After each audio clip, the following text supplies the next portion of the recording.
Kwanza nilikutanisha na watu wengi, watu wa nchi karibu 28. Amina.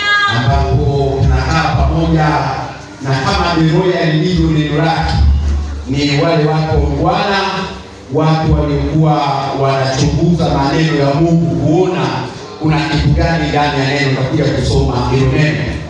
Lakini pia nishukuru sana na Dimera, huyu ambaye aliniona sehemu akaniunganisha na Beroya. Amina. Niseme pia niwashukuru watumishi wa Mungu hao waliotangulia kusema. Kama nilivyosema, Beroya ni chuo kikuu, kwa hiyo na mimi nimeongeza.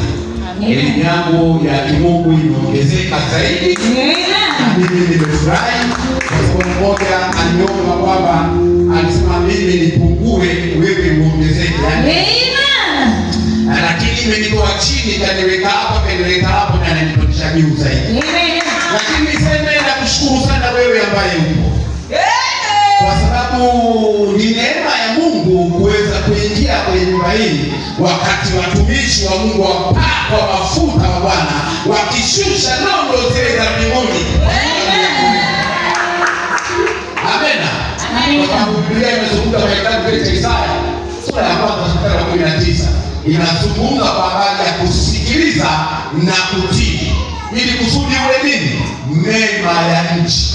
Sasa kuna watu ambao hawani mema ya nchi kwa sababu hawasikilizi. Kwa hiyo ulisikia unaitwa, ukasikia watu wametayarisha, umefika hapa na umehubiriwa, hayo unasikiliza, na hayo ndio nguvu ya Mungu inakuja kwako, na mengi mema yametayarishwa kwa ajili yako, umeenda kuyapata.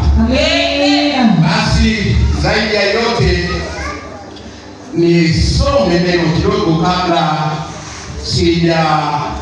sijamkamilisha mtumishi wa Mungu, kwamba hii Beroya ambayo inaongozwa kwa neno hili la Matendo ya Mitume, Matendo ya Mitume imezungumza kwenye mstari wa 6, 17 mstari wa 6, ambayo imezungumza na kujikita zaidi kwamba walipokosa wakamkokota Yasoni na baadhi ya ndugu zake na wakuu wake wakipiga kelele wakasema, watu hawa waliopindua ulimwengu wamefika mpaka huko.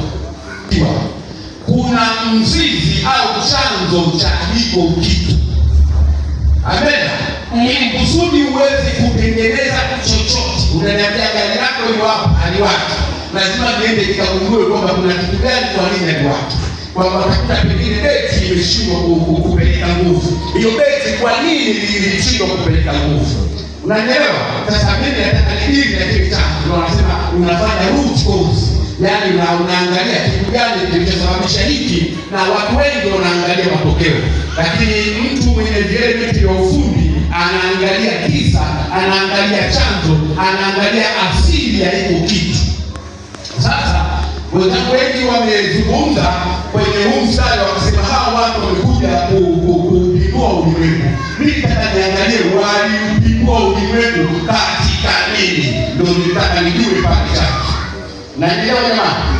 Mimi ni mwalimu, sio mhubiri sana, lakini pia mimi naweza nikasema ni mwandishi wa habari.